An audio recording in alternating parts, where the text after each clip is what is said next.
오늘 함께 보실 말씀은 데살로니가 후서 1장 3절입니다. 신약성경 334페이지.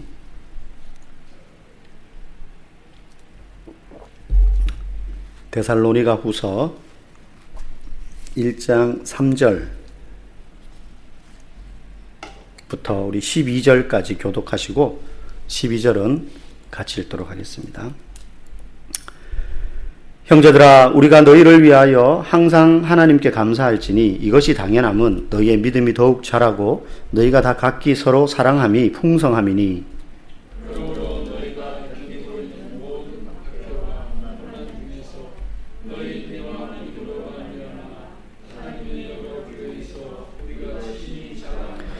이는 하나님의 공의로운 심판의 표요 너희로 하여금 하나님의 나라에 합당한 자로 여김을 받게 하려 함이니 그 나라를 위하여 너희가 또한 고난을 받느니라.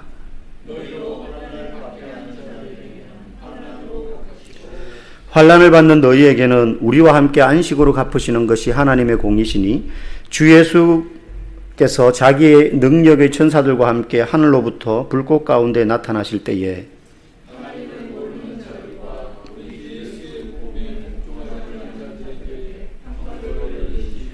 이런 자들은 주의 얼굴과 그의 힘의 영광을 떠나 영원한 멸망의 형벌을 받으리로다.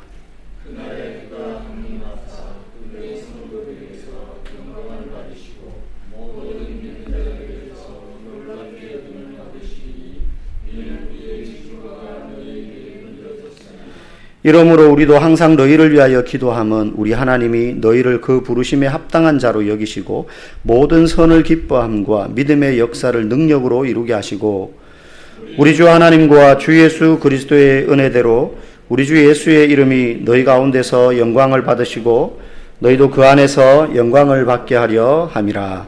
아멘. 우리 한 번 더 서로 인사하겠습니다. 잘 오셨습니다. 우리 서로 좌우 앞뒤 보시면서 네. 결과보다는 과정이라는 제목으로 함께 은혜 나누기를 원합니다. 여러분, 어떤 일을 우리가 하면 동기부여가 돼서 뭔가를 시작합니다. 나는 금연을 하겠다. 나는 일주일에 3번씩 뭐 운동을 하겠다.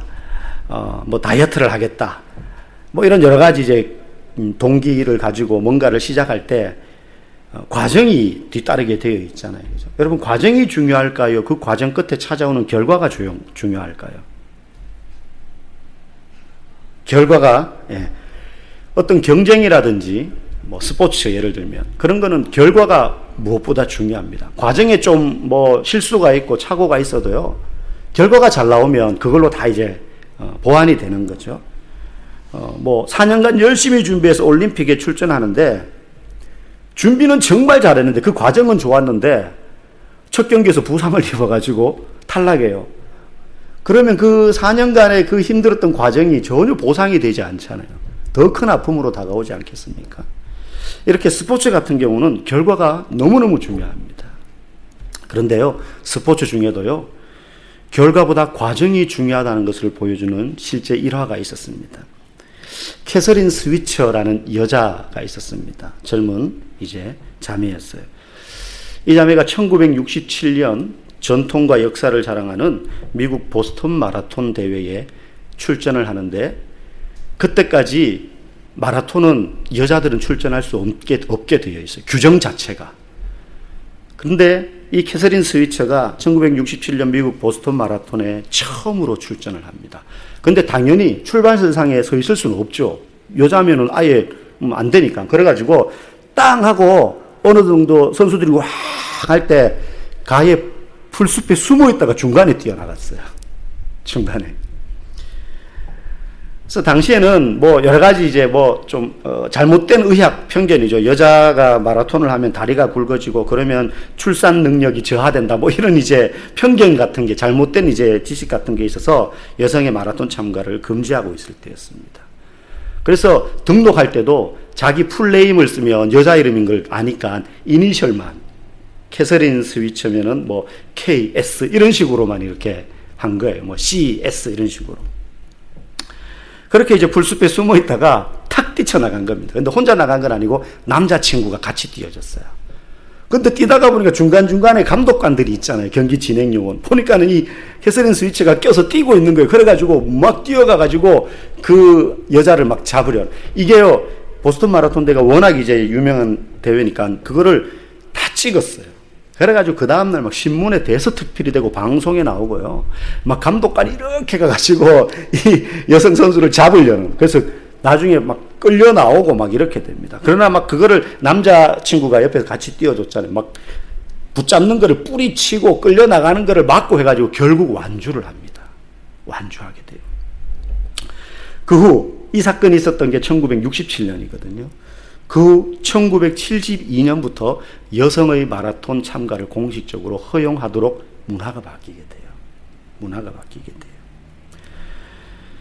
당시에 이 캐서린 스위처는 완주를 했음에도 불구하고 마라톤에서 뛸 수 없도록 협회에서 제재 조치가 내려져요. 불합리한 제재를 당한 거죠. 그 당시에 법으로는 어쩔 수 없는 거지만. 그러나 이 여성의 도전으로, 이 도전적인 과정 때문에 72년부터 여성들이 마라톤에 같이 뛰게 되고 84년도부터 우리가 잘 아는 LA 올림픽 있잖아요. 그때부터 처음 여성만 마라톤을 뛸 수 있도록 여자 마라톤 부분이 생기게 되는 거예요. 처음부터 여자 마라톤, 남자 마라톤이 있었던 게 아니었던 겁니다.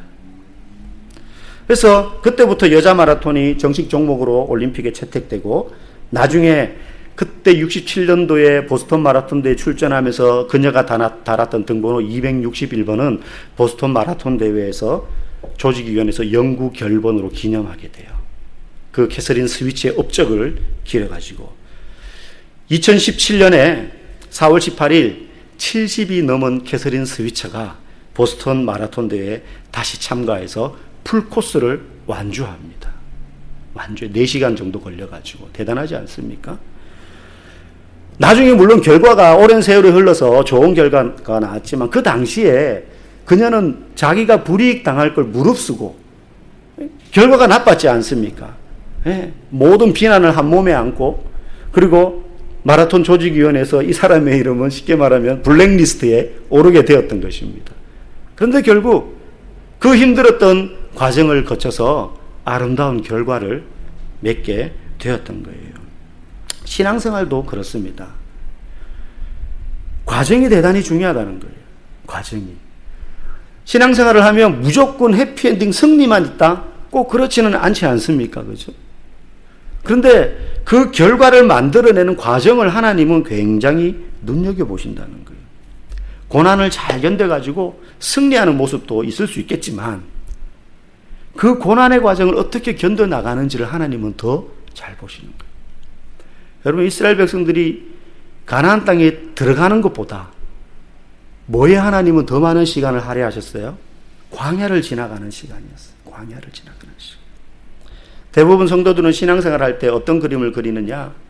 내가 지금은 비록 이 땅에서 힘들고 어렵게 살지만은 내가 믿음을 버리지 않고 신앙생활을 잘하면 나중에 하나님께서 하나님 나라에 이를 때 나를 영광스럽게 받아주셔서 나의 이 땅에서의 고난과 슬픔과 눈물을 다 닦아주심으로 천국의 상급으로 보상해 주실 거야. 이러한 기대를 우리가 가지고 삽니다. 그런데요, 그런 기대가 우리 마음속에 꼭 있어야 되는 거지만 거기에는 전제가 하나 있습니다. 오늘 본문 5절 말씀입니다. 같이 한번 읽어보시겠습니다. 시작. 이는 하나님의 공의로운 심판의 표요 너희로 하여금 하나님 나라에 합당한 자로 여김을 받게 하려 함이니 그 나라를 위하여 너희가 또한 고난을 받느니라. 지금 데살로니가 교회 교인들한테 전서 첫 번째 편지를 썼고 두 번째 편지를 지금 후서를 쓰고 있는데 바울이 이 교인들에게 너희가 고난을 받는 것 그게 그 나라를 위하여 받는 고난이라는 거예요. 누구의 나라입니까? 하나님의 나라예요. 하나님의 나라를 위하여서 너희가 고난을 받고 있다. 여러분, 우리가 왜 하나님의 나라를 위해서 고난을 받습니까? 예수 잘 믿으면 복을 받아야 되는 건데 왜 우리는 하나님의 나라를 위해서 산다고 하는데 고난을 받는 것입니까? 지금 데살로니가 교회 교인들은요 정말로 척박한 환경에서 신앙생활을 하고 있고 바울도 그걸 너무 잘 알고 있어요. 그래서 전서 우리가 수요일날 봤지만은 데살로니가 전서에 보면 다른 사람을 보내가지고 좀 확인 좀 하고 와라. 그 어린 교회 복음의 씨앗을 뿌리고 자기는 또 다른 도시에 가서 복음을 전하느라 못 돌아왔는데 지금 그들이 그 신앙의 핍박 가운데 생활 잘하고 있는지 보고 와라. 걱정이 될 정도로 바울도. 그래서 갔더니 그들이 그 고난 가운데도 믿음을 잘 지키고 있더이다. 이 보고를 받고는 바울이 내가 오히려 큰 힘이 된다. 그럴 정도였어요.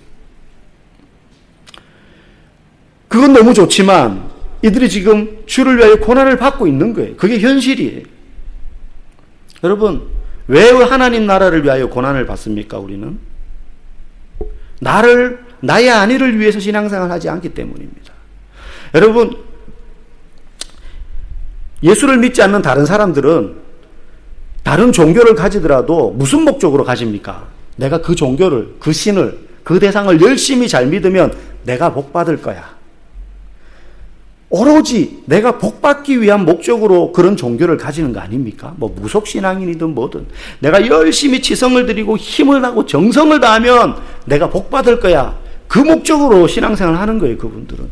그런데 그리스도인은 그런 목적으로 신앙생활을 하는 게 아니라 하나님 나라를 위해서, 하나님 나라의 유익을 위해서 신앙생활을 하는 것인데 그러다 보니 삶의 고난이 찾아오게 되더라는 거예요. 여러분, 그렇지 않습니까?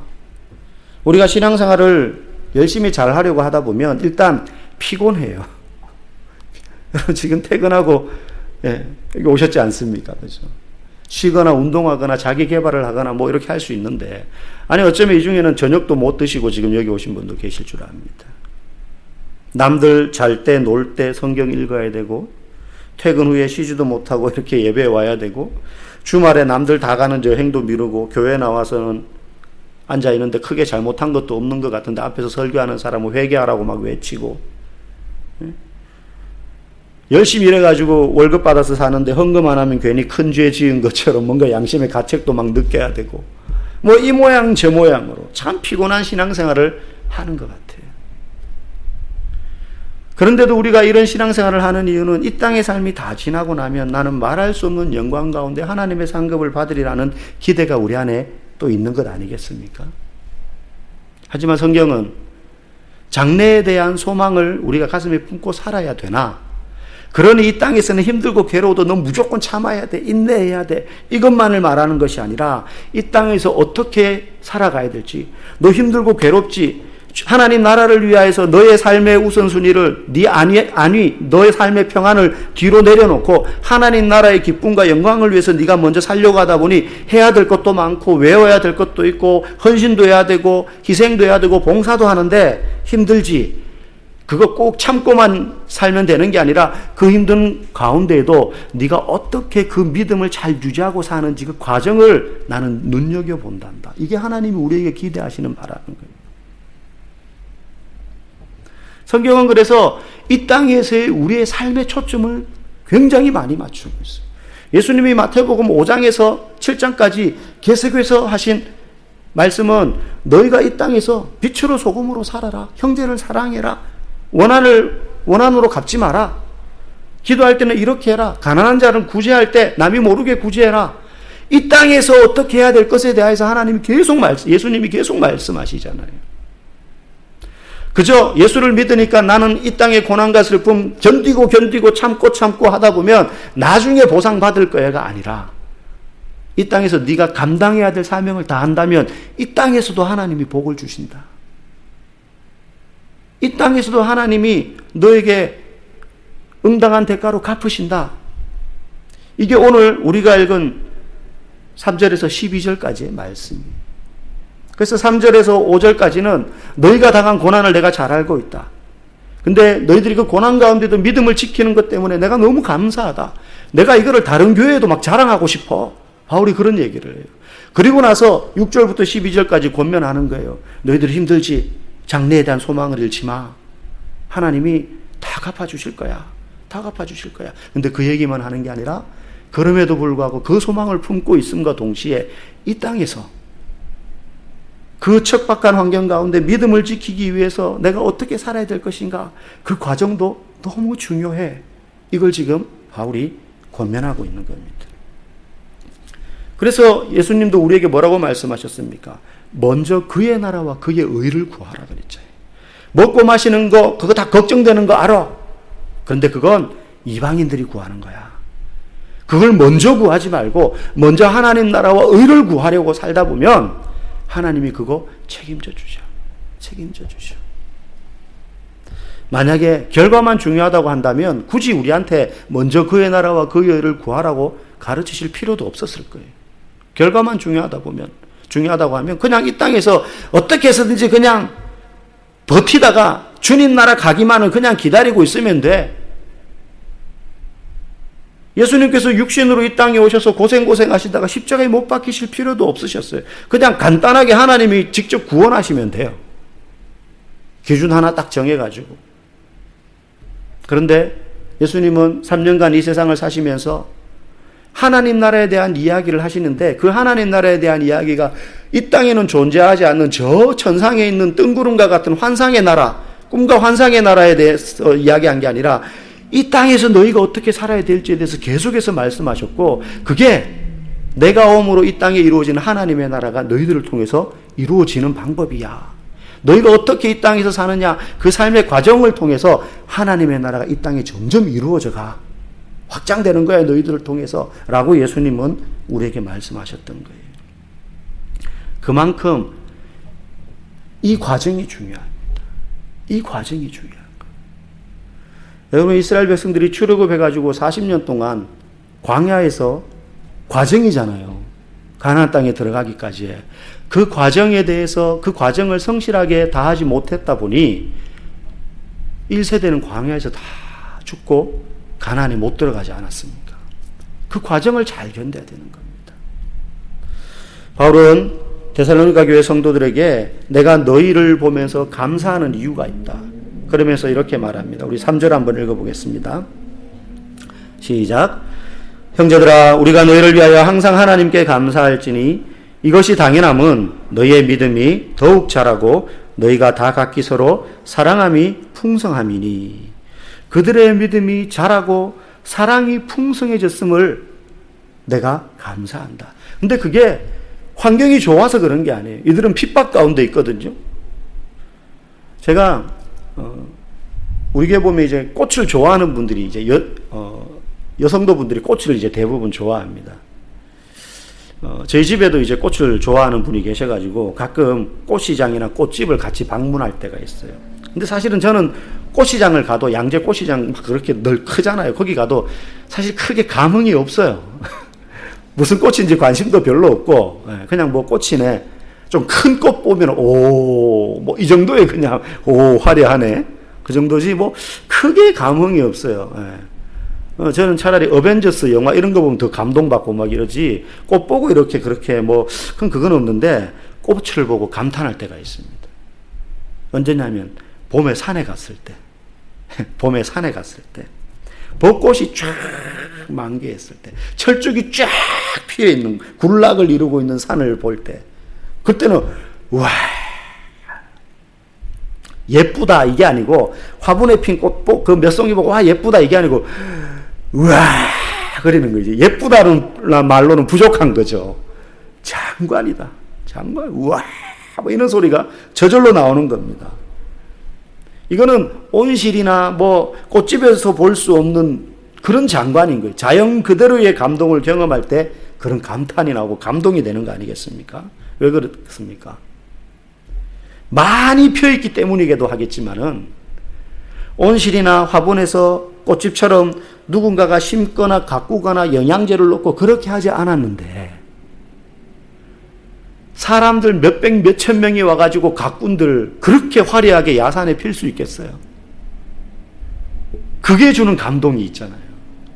화분에다 꽂아놓고는 이게 살까 죽을까 싶어가지고 막 돌보고 해서 겨우 한 송이 피면은 막 꽃 좋아하시는 분들 와, 뭐 폈다. 근데 저는 한 송이 펴가지고 이 정도는 돼야지. 그 자연을 보면 그런 감동이 있는 거 아니겠습니까? 저거 누가 돌보지 않았는데 어떻게 저렇게 약속이 난 듯이 쫙